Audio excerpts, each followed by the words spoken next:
Bonjour, mesdames et messieurs, and welcome to this interview with the Grand Master Jean Michel Berts. We are here in the Bristol, one of the finest hotels in Paris. And first question, Jean Michel, why are we here? Why the Bristol? Yes. I like this place.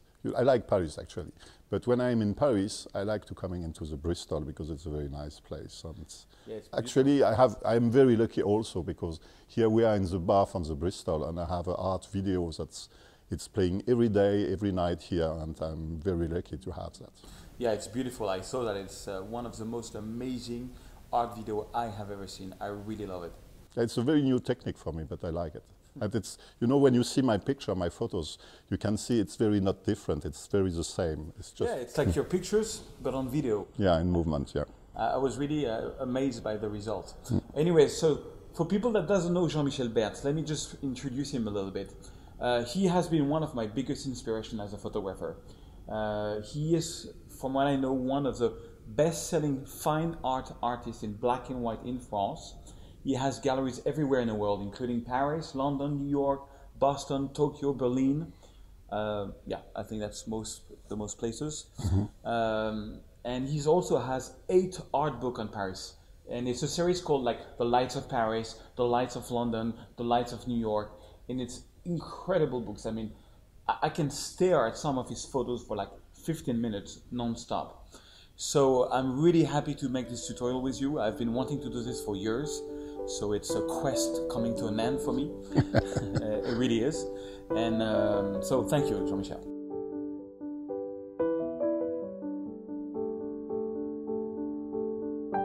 Okay, my first question to you is, how did you get into photography?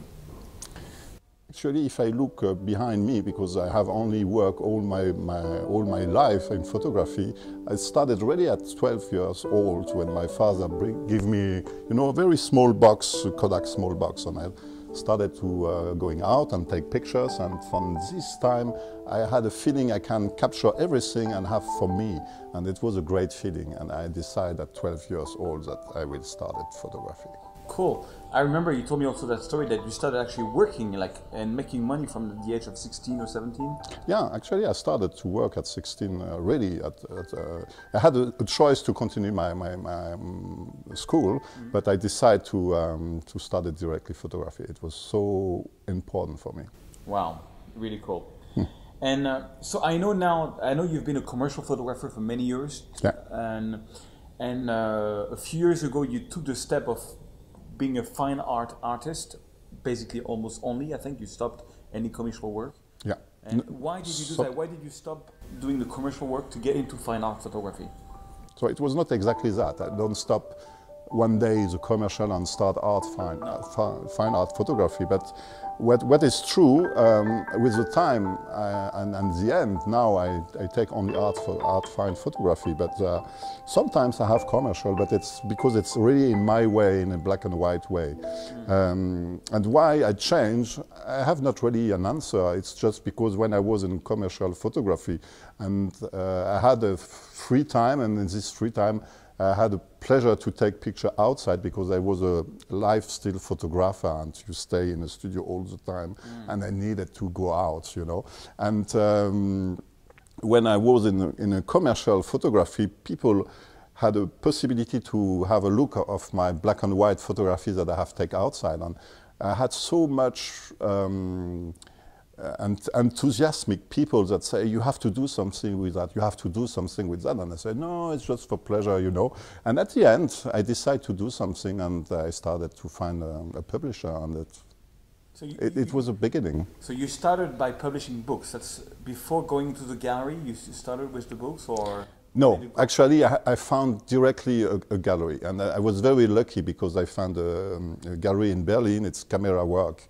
And Camera Work is one of the biggest galleries in the world about photography. So wow. I was very lucky, and but it's an old story now for me. But and yeah, after that, I started publishing. I mean, your work is outstanding. So for me, it's normal that you're into a gallery. If you're not in a gallery, who is going to be in a gallery? That's my viewpoint. Okay, and now I know that most of your work has been done on film. It's only very recently you went digital. So what kind of, I mean, how have you been working with film so far? How is it working with film? So Actually, when I work with film, I work also with the old camera. And it's funny because the camera, it's from 59 and I'm born in 59, so it's lucky, you know. But one thing that struck me is that you went digital like only a year ago or something, or 2 years ago, and all your books was done with film. Yeah, that's true. That's amazing. I prepare a new book about Jerusalem, and it will be the first book in digital, actually. Wow. But I have worked a long time to find exactly the same results that I had on film. And that's why I was not on digital, because it was possible to start before. Because when 10 years ago, when I was on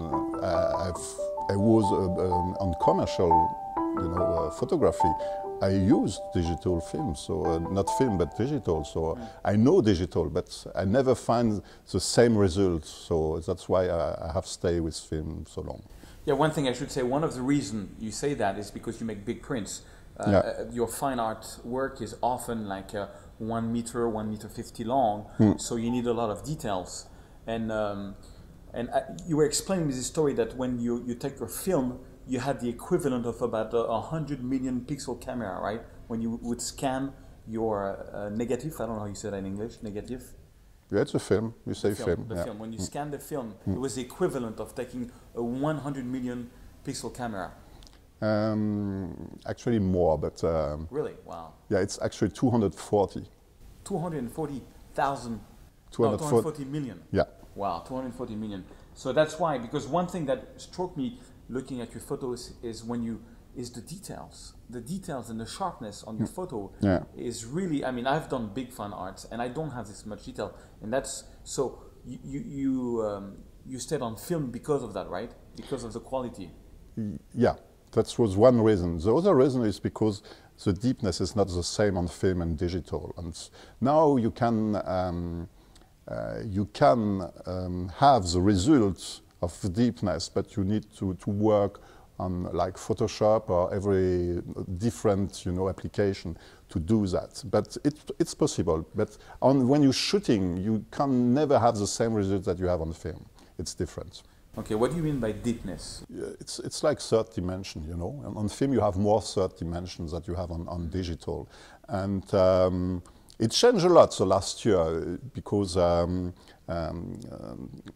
Nikon or Canon work a lot to find a solution. You had a large format in digital that have answer to the question, but you had different problem about focus, and it's very different. But in like the last camera, like the D800 in Nikon or other around that, have really changed a lot of different things, that you have more deepness, is 3 dimension. But you have to work on Photoshop to really find the same way that you had on film. Okay.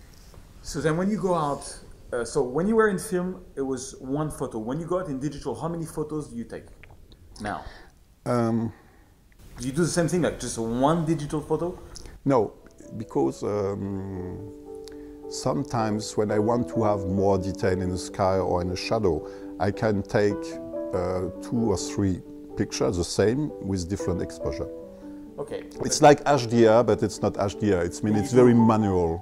Digital blending, we call that or dynamic range increase or digital blending. Yeah. You're using Photoshop to blend the exposure instead of using Photomatics or all this HDR software that does it automatically. Yeah. But okay, so you have several exposure, but it's still 1 frame. It's 1 situation, 1 scene. Yeah, that's I